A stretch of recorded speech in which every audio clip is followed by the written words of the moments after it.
Okay, well, welcome to part 3 of Manifestation, Creating Our Own Reality. And in this one, we're going to focus a fair bit on time that the Course in Miracles talks about and how that's related to manifestation. Because when you put manifestation into practice, you'll change your timeline. All these timelines exist, and you energize one and you go off down that one.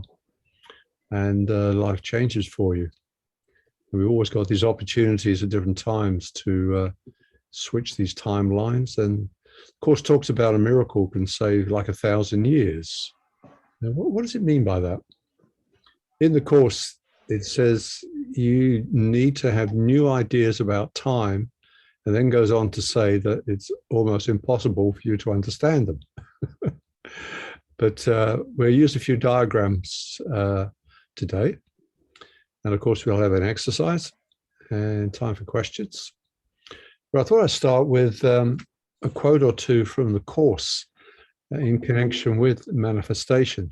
We've seen before that the Course emphasizes we create our own reality, that what we think about a lot and we charge with emotion, with energy, will manifest. And the more sort of emotions we pour into it, the quicker it manifests. We're told in other planes that advanced beings can manifest instantly, but out of compassion for us poor mortals, we have these delays, because if that existed here, every negative thought you had would manifest in front of you. You'd find a negative thought would come in and you'll trip over or hurt yourself or stumble. It'll come straight back. So we have this sort of time period before things start to manifest. In lesson 152 in the Course in Miracles, it says, no one can suffer loss unless it be his own decision. No one suffers pain except his choice elects this state for him. No one can grieve, nor fear, nor think him sick, unless these are the outcomes that he wants. Notice the choice for sickness there. And no one dies without his own consent. Every death is arranged by us, normally on the unconscious. The more advanced beings can actually tell their disciples, what day they're going to die. Nothing occurs but represents your wish, and nothing is omitted that you choose. Here is your world, complete in all details. Here is its whole reality for you, and it's only here salvation is. So that's a massive statement of sort of self-responsibility. Nothing occurs but represents your wish. So you say, just a moment, all these difficult things in my life and illnesses, as God created us, we have God's power. And apart from the delay, we can bring these things around. Then in the Teacher's Manual, question 21, this is the only thing that you need to do for vision, happiness, release from pain, and the complete escape from sin, all to be given you. Say only this, but mean it with no reservations, for here the power of salvation lies. I am responsible for what I see. I choose the feelings I experience, and I decide upon the goal I would achieve. And everything that seems to happen to me, I ask for. There it is. And everything that seems to happen to me, I ask for, and received as I was asked. So what you put out, you get back. And this is a reflective unit. It's not a punishing one or a rewarding one. It's like works on pure science, pure law. It's reflecting the contents of your mind that's charged with emotion. We talked in the other 2 sessions about the first and second laws of manifestation. First law is the most popular one, where we try and get something that we want. And the way that happens is that you have to be on that frequency. You have to be living the life as if you actually had it. And this is difficult, of course, because you haven't got it. So you want money, well, you live a life as if you have money. that'll of course only be in small gestures. You go into a shop and you never buy the chocolate or the organic food, but you actually do. You go in and you buy at least some of it. It's a demonstration that you're on the frequency of abundance. While the second law, the higher law, was that you forget all that about trying to manifest. But what you do is you practice your forgiveness, so your love increases. Love's the power of the universe. And so you're in alignment with the greatest power there is, and you draw everything to you that you need. And it may not be a lot of money, but it will be abundance. You might have the partner you want, the house is given to you, and there may not be a lot of money in the bank, but you have all that you need, and you have health. You're in line with the law of the universe of love. So let's turn now and ask any questions you like, and have a look how time comes into manifestation. So I'll bring up some diagrams now.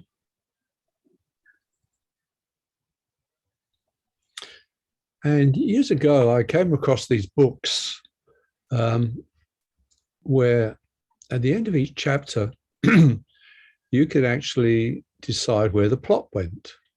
So let's say it's a love story. John meets Jane. At the end of the chapter, it's John and Jane split up, go to page 10. John and Jane decide to stay together, go to page 20. And you follow yourself through the book. Now, what I'm showing in this diagram is that the book contains everything, so-called past, present, and future. They're all there in the book, and you hold it in your hand. It's all one. And of course, we progress through the book. We choose certain chapters to read. If it's a poetry book, you might skip chapters, or you might read one after the other. Now, of course, all these chapters are occurring now. But we, read that chapter first, and then we go to this chapter, and then this one. And so we're creating linear time. But it's all there now. And so if we sort of broaden this sort of metaphor a bit, then you have a choice of how you go through this book.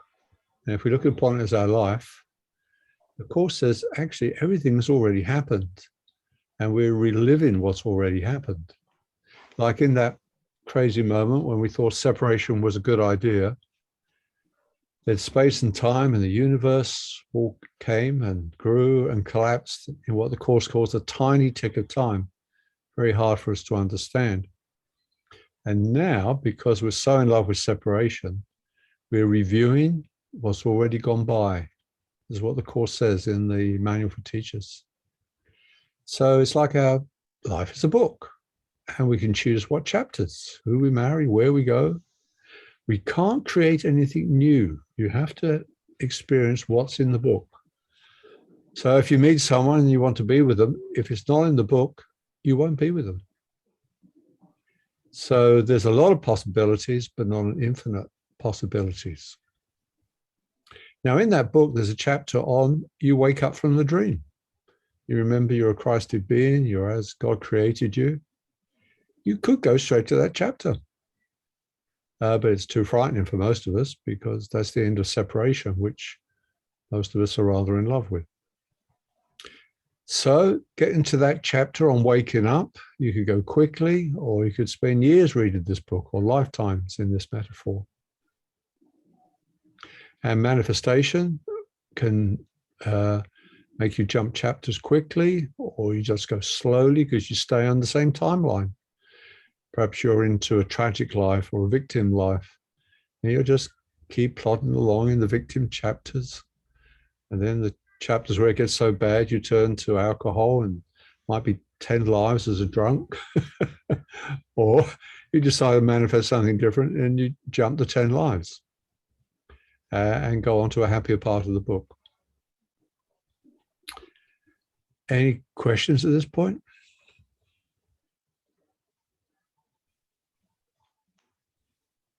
Okay.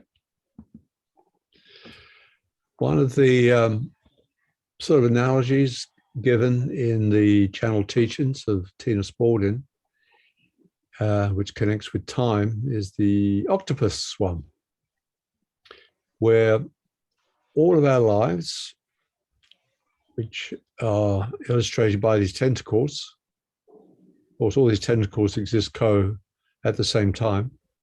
Here's us in this life, that's you, but all these other lives, so-called past this way, perhaps, and future this way, they're all happening now. And the experiences sort of travel up to this oversoul, which is outside of time and space, and it's collecting all our experiences and learning from all these lives. Now, a powerful event may occur in a life. Here's a so-called future life. Maybe it's a negative one, you shoot someone, or you have a great forgiveness. And that can bleed through into other lives, like now. And that can help and hinder. You might be able to, let's say you're in a violent stage and you're thinking of harming someone, and then a future you forgives, and it bleeds through and you change your mind. Or you've got a gun in your hand, you don't know what to do, and there's a violent episode here, and it bleeds through and you pull the trigger. This shows how future lives can actually affect present lives, and past lives can bleed through as well. And your present life could, through some strong happening here, affect a past life, or, strange as it may seem, a future life. This also explains deja vu. You know, I've been here before because that life, you lived in this town, and in this life, you visited it for the first time. But you think this is all very familiar because you're having a bleed through from that one. There is no time, the Course says. It's a vast illusion. Time is a trick, a sleight of hand, a vast illusion in which figures come and go as if by magic. That's lesson 158.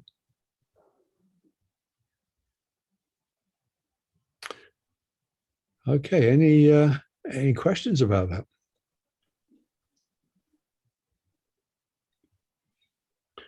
I may have caused brain death at this point, I suppose.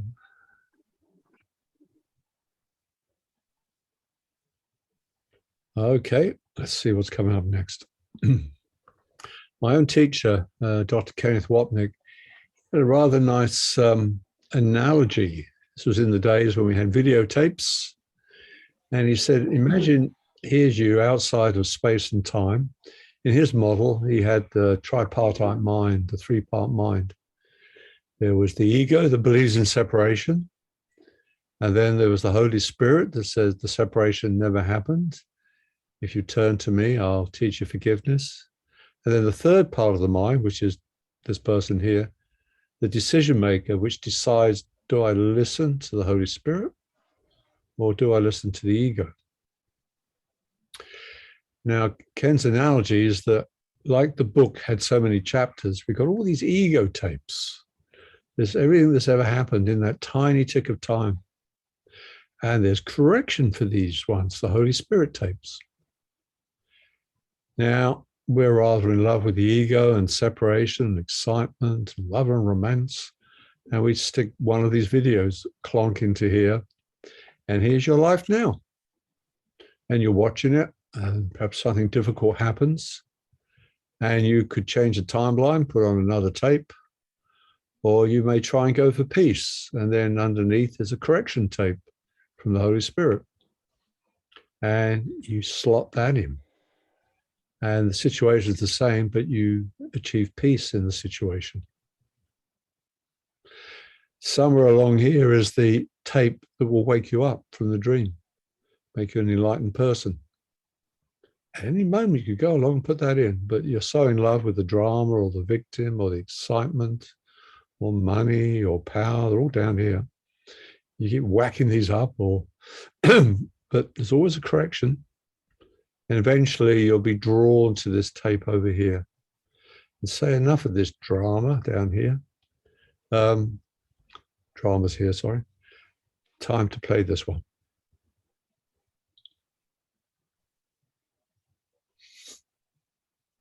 Okay, you just ask questions if you need to.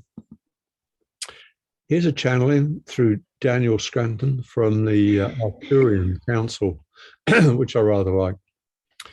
As it stands, many people are focusing on the threat of another world war there on Earth, but you have avoided that timeline. You're not moving in that direction because you choose a pandemic instead. As you knew, it evokes so much more compassion and healing from all of humanity. And it has. You have succeeded yet again. You're ready now to continue on this journey without having to create circumstances like a pandemic. You aren't going to have to do this anymore because you've grown spiritually. Some of the guides said a few years ago there was a possibility of a timeline of a world war. But because the consciousness of humanity was continuing to increase, then there was now a different timeline coming, and a lesser disaster where we could also evoke compassion and humility came, and it's today's pandemic. That's the decision of consciousness. We talked about miracles saving time. I made this simple diagram. In lesson 97, Jesus says, sometimes 1,000 years or more are saved. The minutes which you give are multiplied over and over, for the miracle makes use of time, but it's not ruled by it. So I've given a simple example. John meets Jane. They're in love, and then suddenly Jane dies. Here's a decision here. Ego that way, Holy Spirit that way. This is the ego tape. This is the Holy Spirit tape. In the book analogy, this is chapter 3. This is chapter 30. This way, John sees the death of Jane as a lesson and forgives and moves on in peace. But could go that way, and that's the miracle. You've chosen the right-minded, the Holy Spirit advice. John becomes a victim and goes to a counselor. Now here's a chance. John can once again have a miracle, sees the lesson and forgives, or the counselor doesn't help, and he chooses the next chapter in the ego book and starts drinking, which leads to homelessness. And John, being in the gutter, says, what have I done? I'll forgive. Off he goes. Or decides to be a victim, drinks more, and has now got liver disease. This may be the wake-up call to see the lesson and forgive, or doesn't, and then eventually it leads to the death of John, or at least of his body. Now, this could be a long period of time, and the next life, John might want to pursue being a victim again. So in our book analogy, we might have 10 lives as an alcoholic, 1,000 years. A miracle just here saved 1,000 years. The miracle saves time. See, it's all at once, and you can jump there.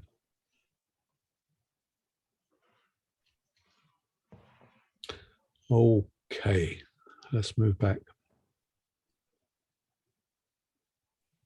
Can I ask you a question? Certainly. So you know how we talk about going with your inner guidance, and that if it means you feel good, then you're following good guidance, and if it makes you feel bad, then it's not good guidance.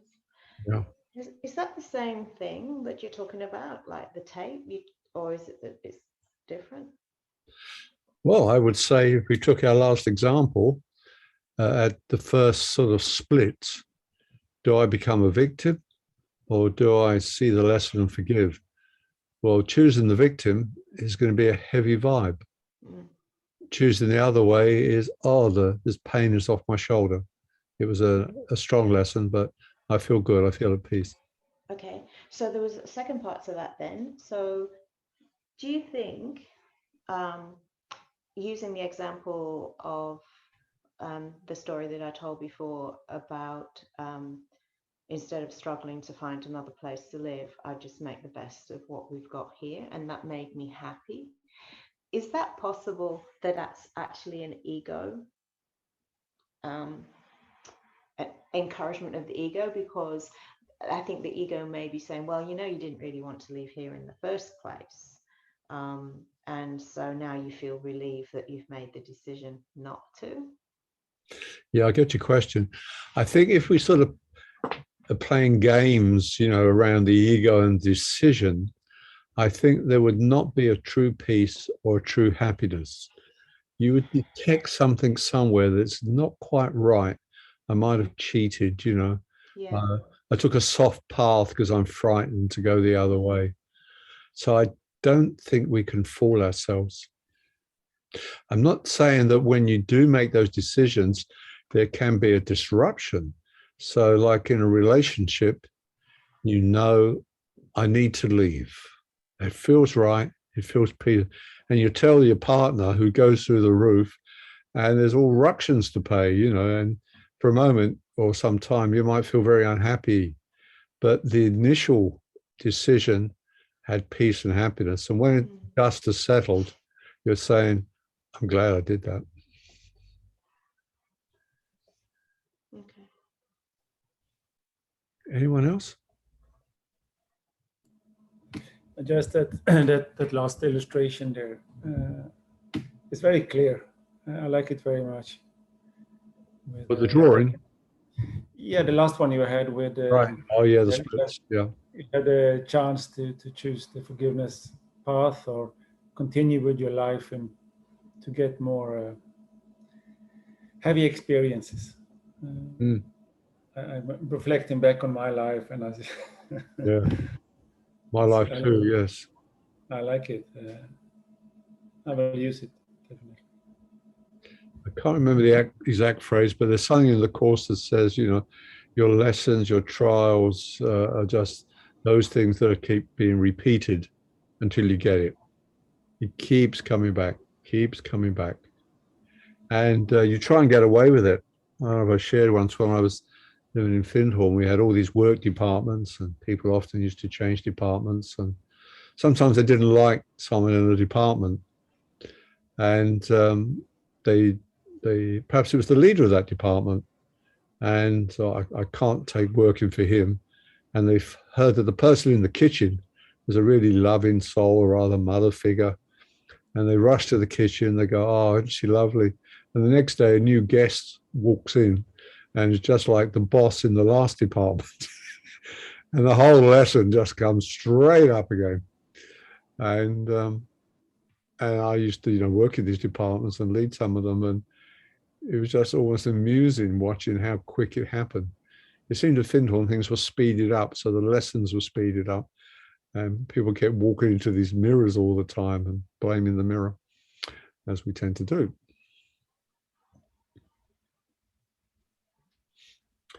Anyone else?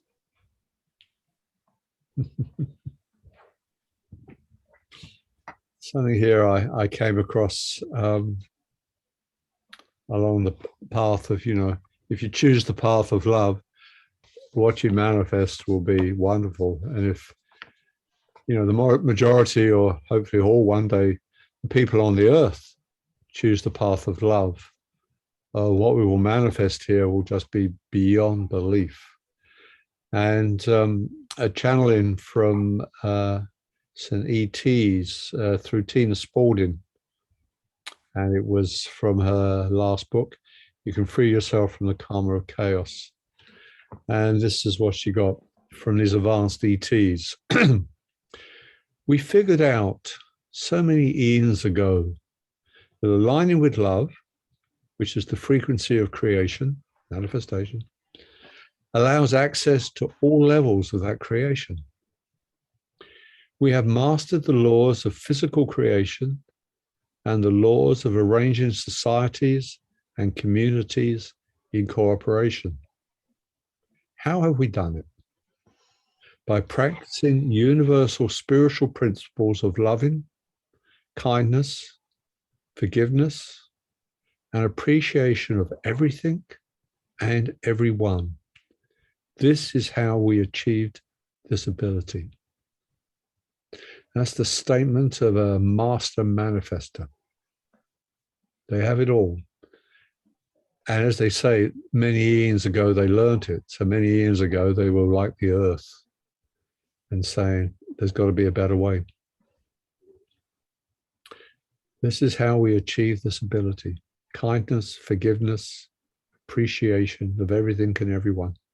Yeah, of course, including your enemies, appreciating them too. As I shared earlier, I love that lesson. I'm determined to see that there are no enemies. What was that Pogo cartoon? We've discovered the enemy and it's Usin. Okay, well, what we could do now is a manifestation exercise that we've done before, but we always need practice at these.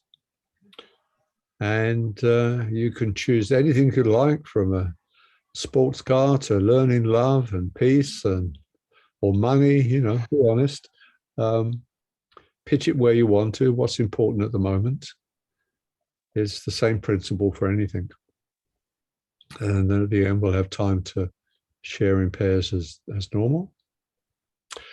So if you'd like to get relaxed in your chair,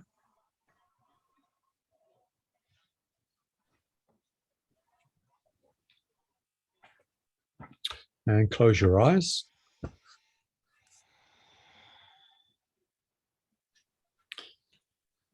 And what we need in the first step is just to think of something that you really want that you don't have now, or you don't have much of it.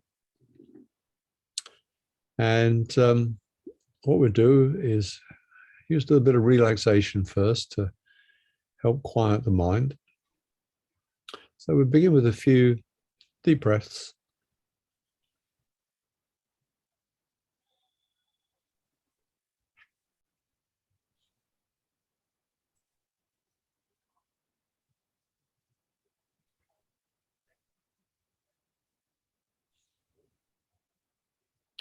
And with the next breath, breathe in through your legs and tense your legs. And as you breathe out, relax your legs.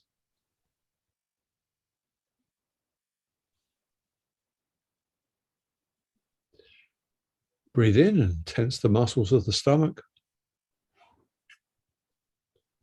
And as you breathe out, relax the muscles.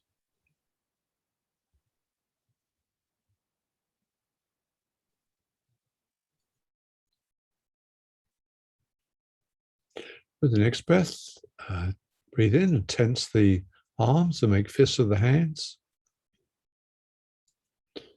And then release the tension as you breathe out.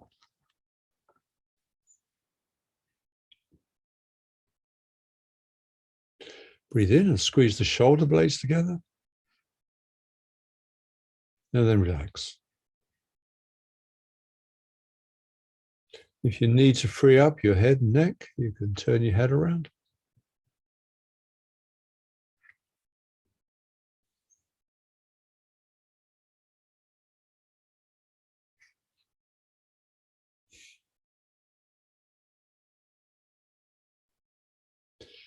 Surrounding you now is a presence of love and wisdom and peace. He knows everything about you, but has absolutely no judgment of you. He's just seeking to wake you from the nightmare of separation, to give you an abundant life, peace and happiness on all levels, health, the needs met. And it seeks to help you in this exercise. Show you the power you have. So let's silently welcome that presence, that being, that angel, whatever you want to visualize. It needs your permission to come and help you. If it helps, you can imagine it as a light shining down upon you, or a hand you hold.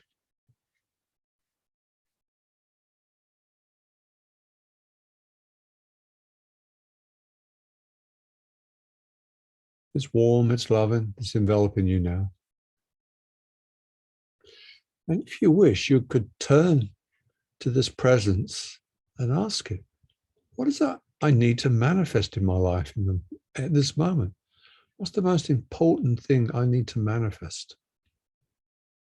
Or you may be attached to manifesting a particular thing, and that's fine too.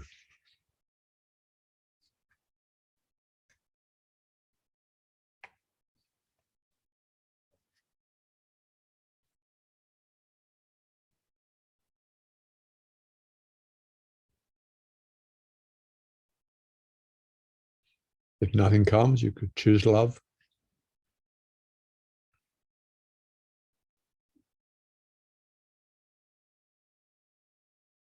Now place your awareness in your solar plexus. That's located behind the pit of your stomach.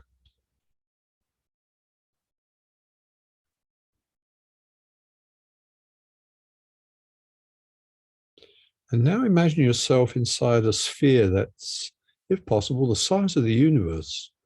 Or if that feels uncomfortable, you can make it smaller. And that solar plexus is sitting in the exact center of this sphere, this large space.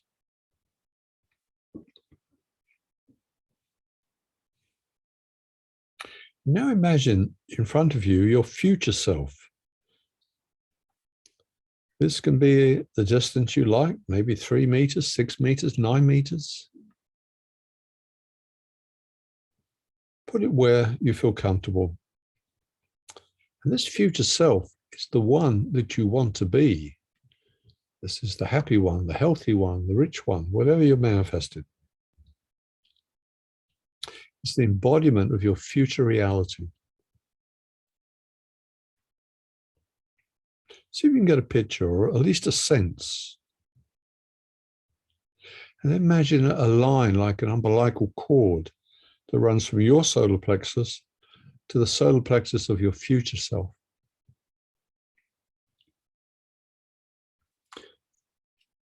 And now we're going to energize this, bring it to life.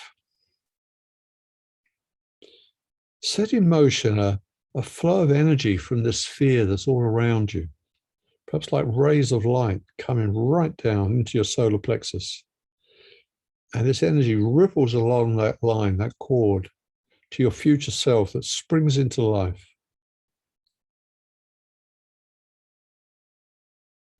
It's your intention that activates it, that brings down the light, brings down the energy. And this download will continue through your solar plexus onto your future self, who is now sort of lit up, herself, himself.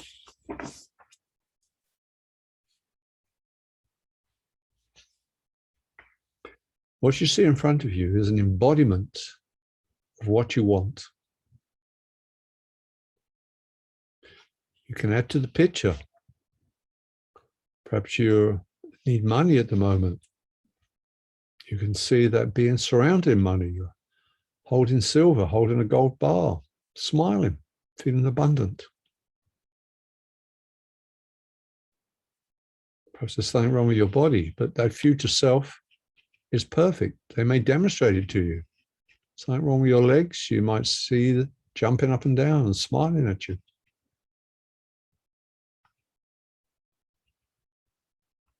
If you're wanting a car, you see him or her in the car. That's you in the future. Feel it now. Make it real to you. You become that vibration. You become that manifestation.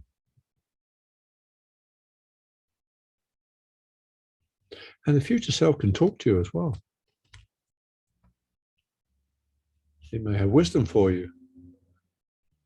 It may be saying, you don't need this poverty, do you? You're as God created you. You don't need that hurt leg. Look, I'm perfect. Spend time with your future self.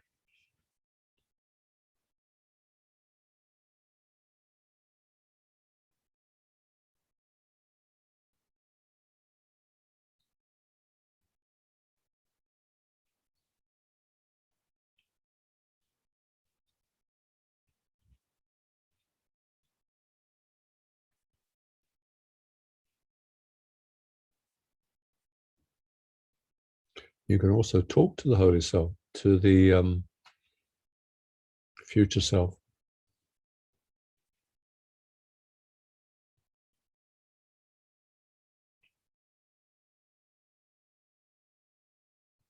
He may have a message for you. It's very wise.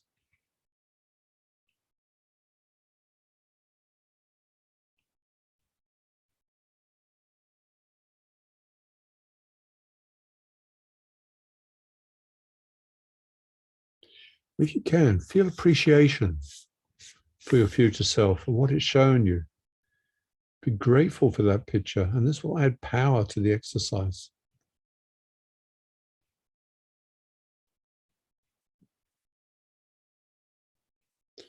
Thank you for what it's shown you, what it's teaching you, what you will be.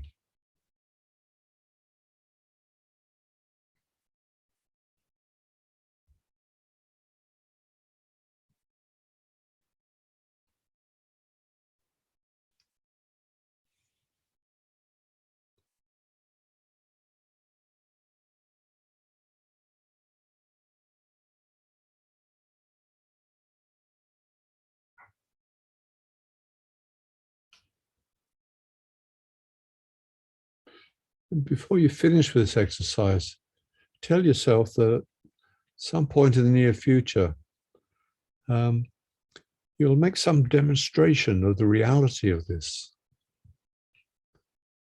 If you're dealing with money, you go out and spend a bit that you normally wouldn't on something that's nice.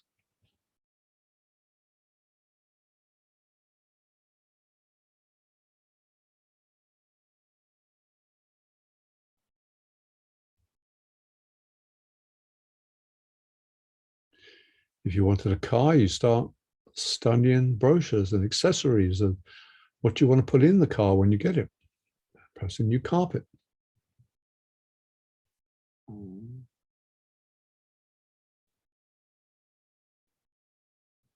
want to improve your relationships. You make a gentle contact with a stranger at a bus stop. Join with them. Be the frequency of that event that you want to happen.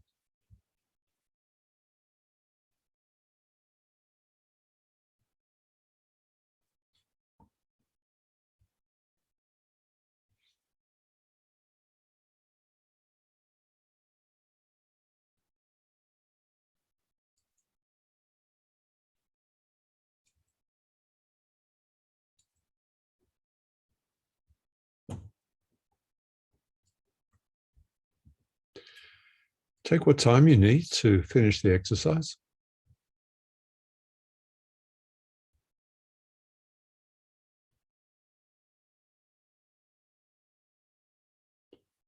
And when you're ready, bring yourself back to the room.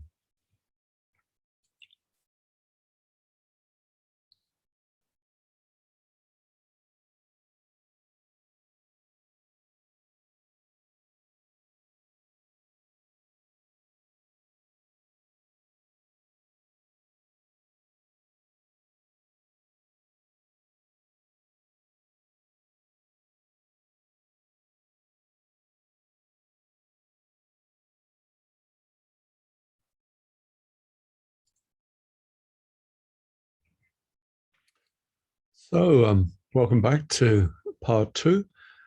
And anyone have anything they want to share with the whole group before I continue? You'll have to unmute to do that. Just something very simple, because mine was on peace, and it was basically just keep checking in during the day. Am I choosing peace? Am I choosing peace? And if not, choose again. Right. That was pretty much it. Yeah. Keep it simple, huh? Yeah. Thanks, Judith. I've got bad news. Oh, So I couldn't really decide, but I chose health, as I was saying before. And she said, oh, you're doing really well. Drink more water and stop drinking alcohol. oh, this is bad news, Jill. But honestly, as I was saying to Aris, I actually had been talking to Cam before we went out, and I said, you know what, we should do this together. I feel like this is my thing that I have to stop. I'm sure like everything's okay, but that is my thing. And I said, what if we just do it together? And maybe on a Friday we can share a bottle of wine or something, until we completely cut it out. But so I'd already sort of planned on doing that anyway. So, but yeah. Oh dear. She could have said, drink water and then you can still drink alcohol. No. The nearest I remember to that advice, I think it was the ETs, the Guardians, saying, before you eat and before you drink, your teas and coffees and your wine, drink a glass of good, pure water. So that would help mitigate, perhaps some of the side effects of alcohol. Glass of water, glass of wine. Yeah. Sorry, mine just reminded me just to do everything with love, bless everything.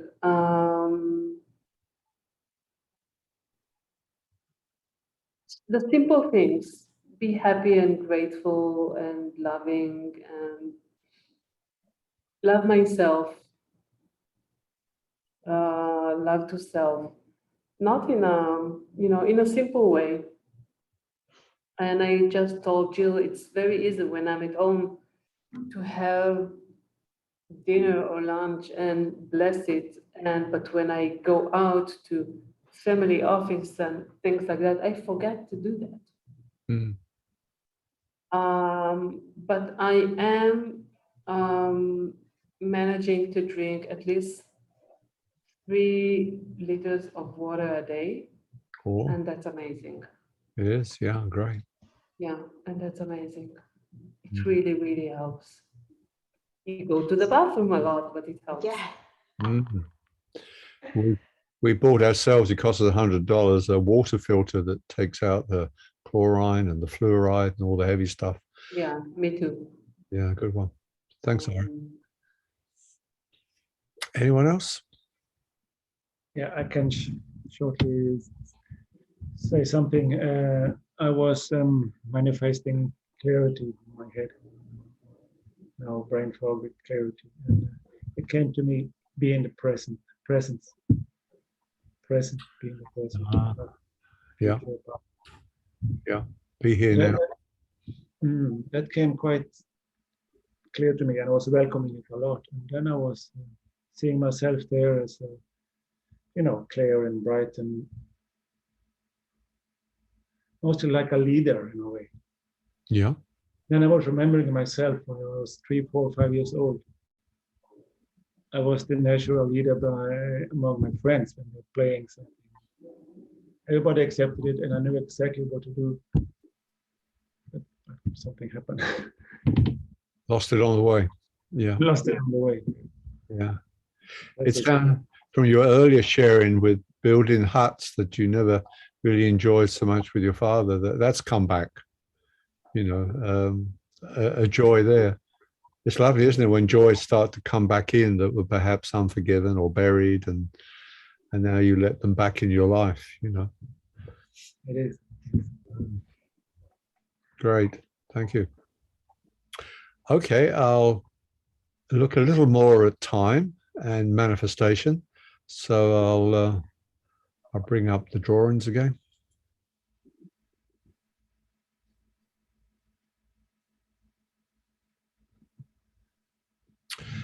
So we're going to look at 3D and 4D and above perceptions of time and how we think things happen.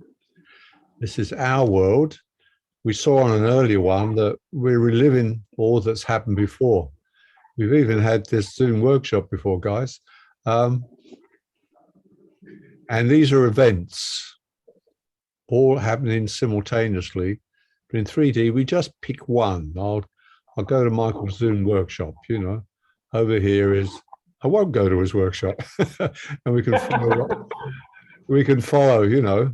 And within the workshop is, I think I'll switch my picture off. I think I'll keep my picture on. I don't like what Michael said. Oh, that was nice what he said. And all these things are available to us.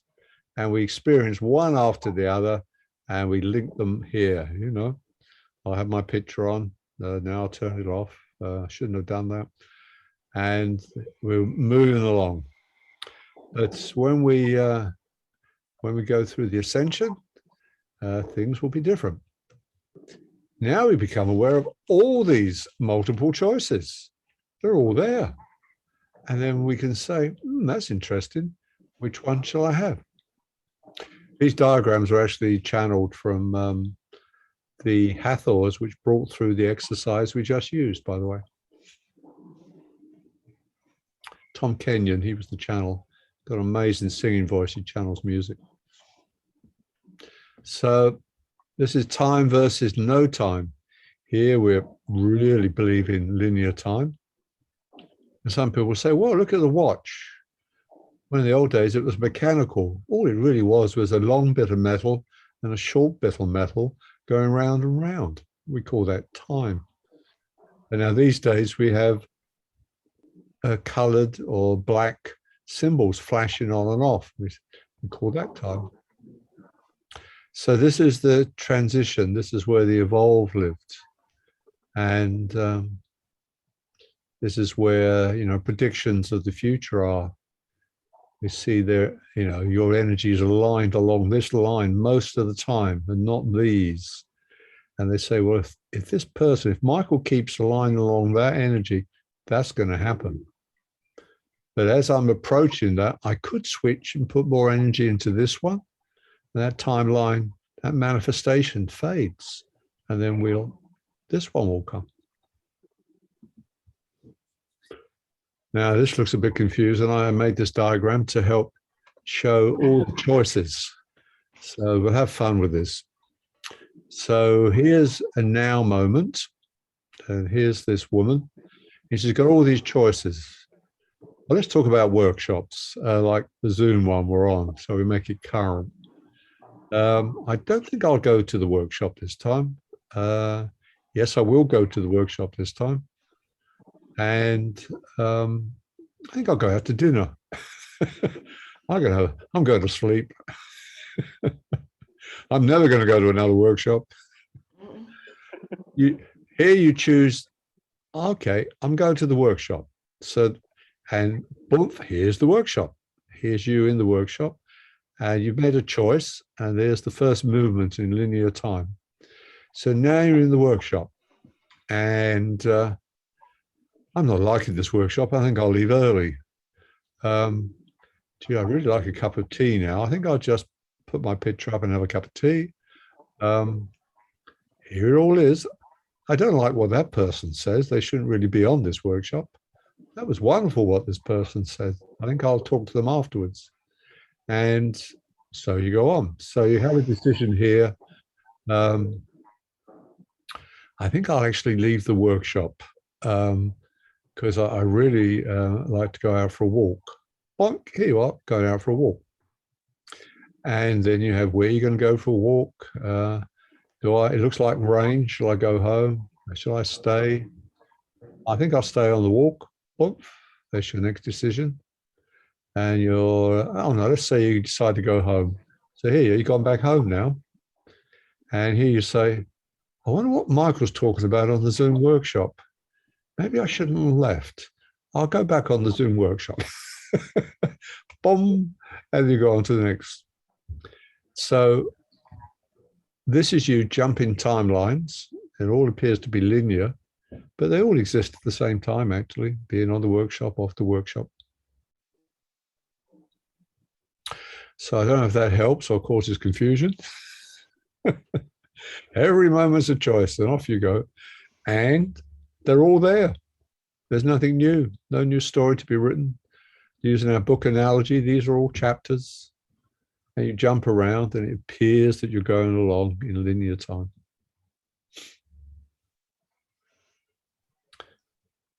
Okay, I think I had another diagram. So here's another way of looking at it.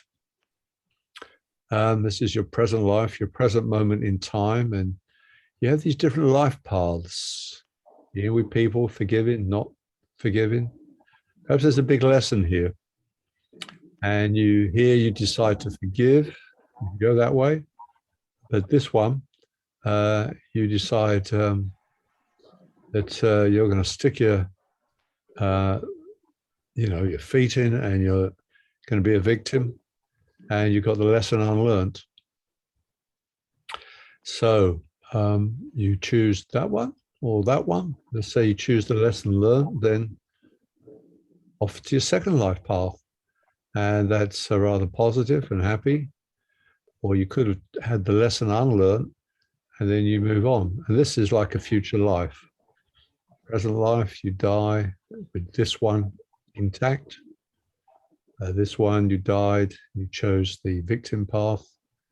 And now you've got a victim life over here. Over here, you've got a much more pleasant and forgiving life. It's all there.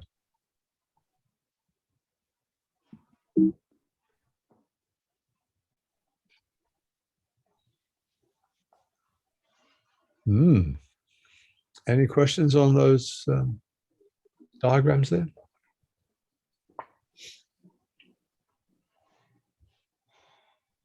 No, illustrations really helps. Do they? Understand it. Good. That's good. So now you could be on the timeline of shall I ask a question, or timeline of I shall not ask a question. And your life will go in different directions. Gee, the responsibility is terrible, isn't it? Where's you down after a while? Anyone got a glass of wine? Well, that's another decision. Also water. I just told to Jill, I want a life with no responsibility. Life with responsibility. Well, actually, that is the goal of the course, isn't it? Because while we're ego, we've got this decision-making mind saying, oh, shall I listen to the ego? Or shall I listen to the Holy Spirit? And one day you wake up, the ego dissolves, there's no more decision maker. That three-part diagram, it just becomes one part, and the Holy Spirit is just informing you all day long what will make you happy. And you just follow it. Why not? There's no decision maker left anyway. There's no responsibility. You're just doing what's appropriate. Sounds wonderful. I wonder why we don't do it. There's a nice quote here from Tina on blocks to manifesting. You know, in your society, many promoters of the law of attraction, which is the idea that you will choose what your future looks like, and in the present moment, if you keep fixated on the objects of your desire, then you will get them. Well, we will say the law of attraction does not work in this way. The law of attraction works in the form of frequency.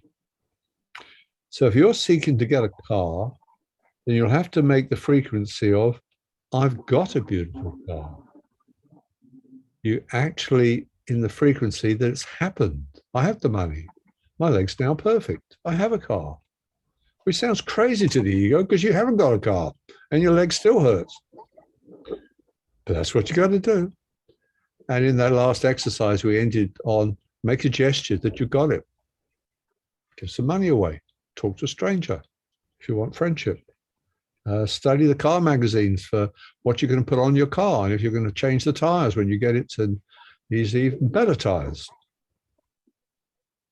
If you have the image of the car in your mind and you have a frequency being emitted of poverty, scarcity, or lack in some way, the car that you won't come to you.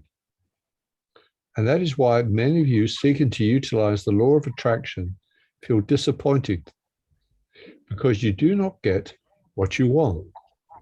But you are getting what you want. You're getting the frequency that you're emitting.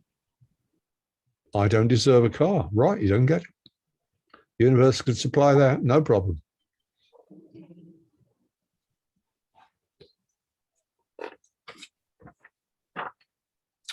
if we look a little bit more on that, some people who specialize on that, why we don't get it, they sort of highlighted some of the major stumbling blocks. And if we stay with the example of I want to get rich, here's some that block you. Number one, I'm not worthy to receive this. I had a friend who always seemed to be without money. Her friends were poor people like her. And she told me that when she sees people go and buy in an expensive car, she felt anger towards them that they have this. And I thought, goodness, it's the negative manifestation. But slowly she realized that if she got money, her poor friends would actually not feel too good about it. Who are you to be so special? Why aren't you one of us? Us poor need to stick together. Where'd you get that money from? And she began to see what was happening. Habitual pessimistic thinking is number two. I will never get rich in this world.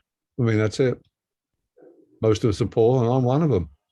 I mean, there's no chance, is there? It's the way it is. There's the 1% are rich, and then there's us. And that's the way it is. Number three, doubt, worry, and fear. Life is hard. You only get what you want by working hard. And if you want more money, you've got to work even harder. Well, I haven't worked for 40 years, so that doesn't work, does it? My last proper job was 1984. And I gave that up and went and joined the community, and I haven't had a proper job or life insurance or anything since.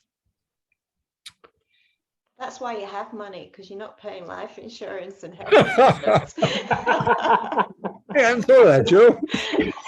It could be another reason after all. I thought it was law. Oh, dear. You're right.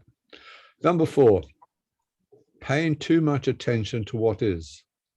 Look at my life now. I'm penniless. How could it possibly improve? Be realistic, everyone. I haven't had money for 50 years. How could it improve? University saying, we can arrange that. He was about to get some money, but we'll take that away because obviously he needs the other thing. And number five, repressed negative emotions. I mentioned this. I hate the rich. So I can't be the rich, can I? They say all these stumbling blocks have one important thing in common. They're all normally unconscious. Normally we're just totally unaware of them. That's life. You know, that's life. That's the way it is. And so it's not challenged. And so you're given that the rest of your life. And if you like, the next life, you can be poor the next life if you like. And the next 10 lives if you want. You know, we've got millions of years to do this.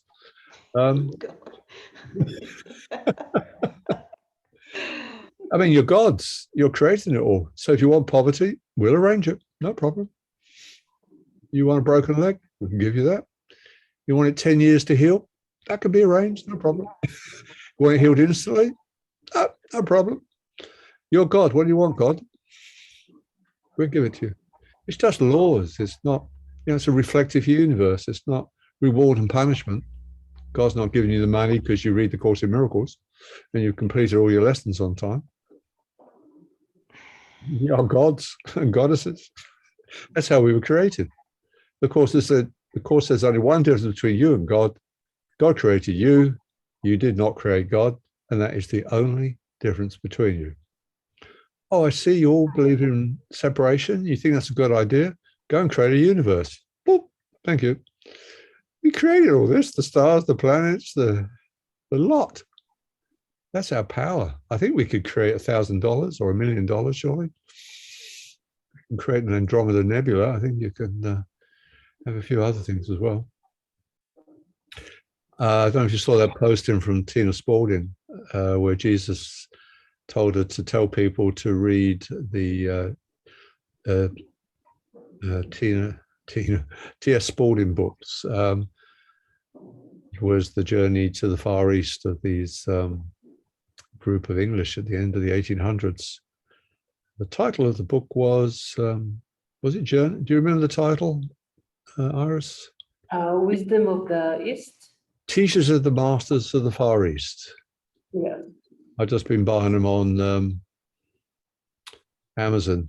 I come across them years ago, and I've just been listening to the audio version. The first book's in audio, and it's just wonderful. These group of Brits, meet these advanced beings, and it's full of manifestation. Here it comes. Life and Teachings of the Masters of the Far East. Ah. She just manifested it already. That was quick, Judith. Can I see the other 4 volumes, or are they all in that book?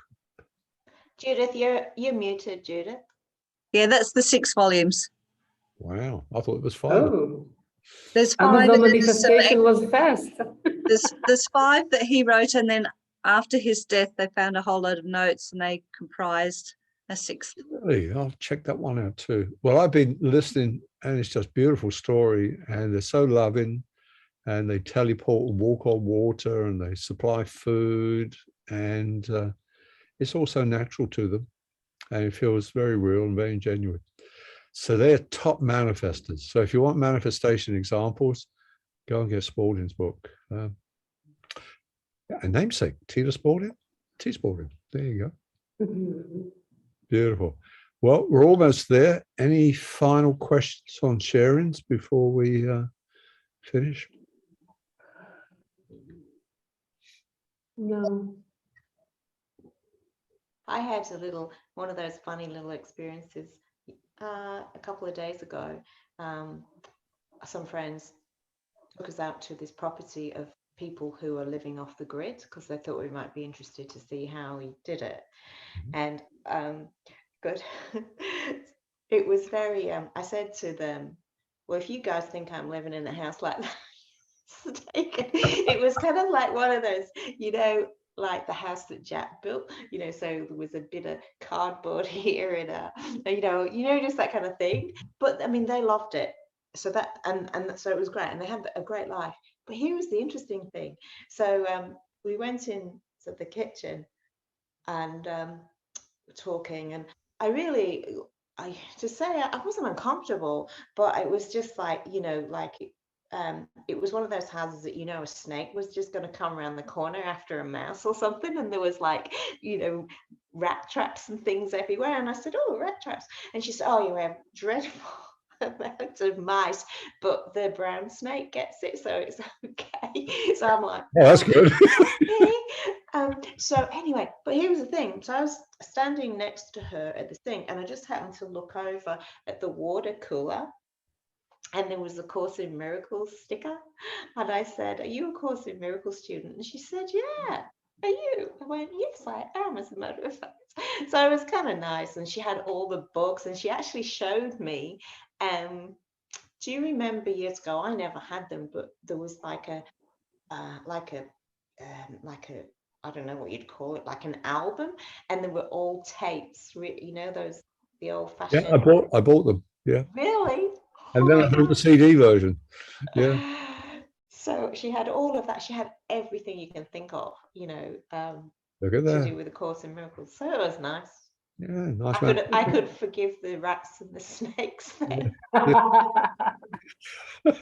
Living off the grid. There you go. Mm. The joys and perils of living off the brown snake's poisonous, if I remember, isn't it? Oh yeah, very much so. It was, yes. So we don't have to manage. She said, oh, it just pops its head up out of this hole occasionally and grabs the rat. And okay. Built-in sort of pest inspector, I thought I said to Cameron, that may have been a little bit too rustic. I don't think we need to go that far. I think we're fine. We could do without the cardboard, but they were happy. That's the main thing. That's not, yeah, absolutely. Thanks, Jill. Anyone else before we sign out? That was fun. Well, that's the end of this 3-part. I know last time when we did a poll, we talked a bit about forgiveness. Shall we, when we launch our new series, go into forgiveness? Does that feel right? Yes. Yeah. Okay. Well, lovely people, lovely being with you as usual. And we'll post this, and I'll put it on the Mighty Networks as well. They can have a look if they want to. So you're all stars. Thank you. Bless you all. See you. Yeah, bye guys. Okay, lovely to be Thanks, with you. Michael. Thank See you in a you. couple- Bye. Thank you. See you in a couple of weeks for the healing. Okay. Okay, great.